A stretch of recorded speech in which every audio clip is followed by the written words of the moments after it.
আমার সাথে তেলাওয়াত শুরু করে দেন।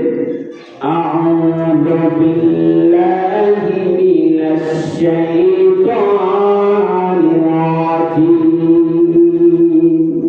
বিসমিল্লাহির রাহমানির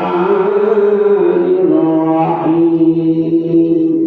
ওয়া লাকাদ ইয়াসসারনাল কুরআনা লিয-যিকরি ফাহাল মিন মুদ্দাকির। আল্লাহু আকবার। এই আয়াতটা আছে সূরা কামারের 18 নম্বর আয়াত, 27 নম্বর পারা। আল্লাহ রাব্বুল আলামিন বলেছেন, ওয়া লাকাদ ইয়াসসারনাল কুরআনা লিয-যিকরি ফাহাল মিন মুদ্দাকির। আমি কোরআনটাকে সহজ করে দিয়েছি। কোরআনটাকে সহজ করে দিয়েছে কে? সবাই বলেন, কোরআনকে সহজ করে দিয়েছে কে? আল্লাহ তাআলা।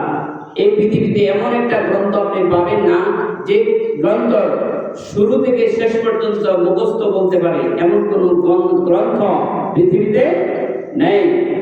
একটাই গ্রন্থ পৃথিবীতে আছে যেটা শুরু থেকে শেষ পর্যন্ত বলতে পারে, এরকম বহু ছোট্ট সোনামণিরাও বাংলাদেশে আছে। কথা বলেন ঠিক কিনা? এই কোরআনুল কারীমকে রব্বে কারীম সহজ করে দিয়েছেন, শিখার জন্য, মুখস্থ করার জন্য সহজ করে দিয়েছেন কে?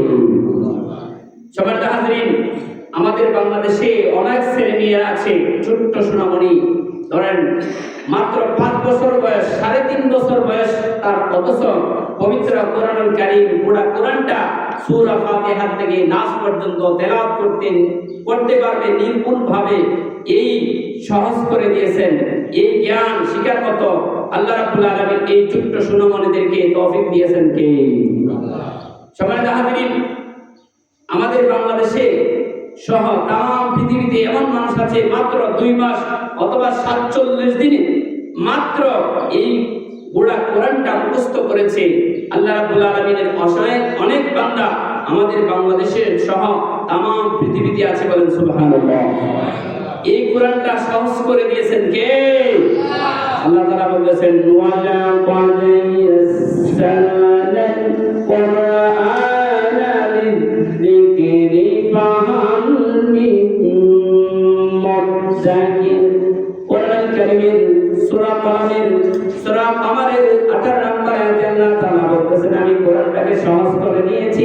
ওয়া লাকাদ ইয়াসসারনাল কুরআনা লিয-যিকরি।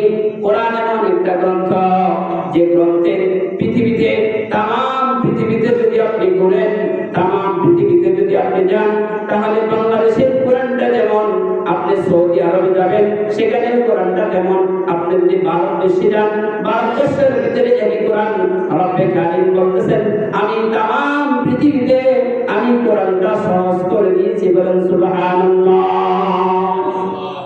সম্মানিত হাজরিন, পৃথিবীতে 104টি গ্রন্থ এসেছে, কিন্তু কোন কিতাব আল্লাহ রাব্বুল আলামিন হেফাজতের কথা বলেননি। আল্লাহ রাব্বুল আলামিন বলেছেন, যখন মুসা আলাইহিস সালামকে তাওরাত কিতাব দেওয়া হলো, মুসা আলাইহিস সালামকে বলা হলো, ও মুসা, তাওরাত হেফাজতের দায়িত্ব তোমার। যখন জাবুর কিতাব হযরত দাউদ আলাইহিস সালামকে দেওয়া হলো, তখন বলা হলো, জাবুর কিতাব হেফাজতের দায়িত্ব তোমার। ঈসা আলাইহিস সালামকে যে কিতাবটা দিলেন তার নাম হলো ইনজিল। ইনজিল কিতাব যখন দেওয়া হলো, তখন বলা হলো, ও ঈসা, এই ইনজিল হেফাজতের দায়িত্ব তোমার। কিন্তু রব্বে কারীম কোরআনুল কারীম সর্বশেষ গ্রন্থ মুহাম্মদুর রাসূলুল্লাহ সাল্লাল্লাহু আলাইহি সাল্লামকে দেওয়া হলো।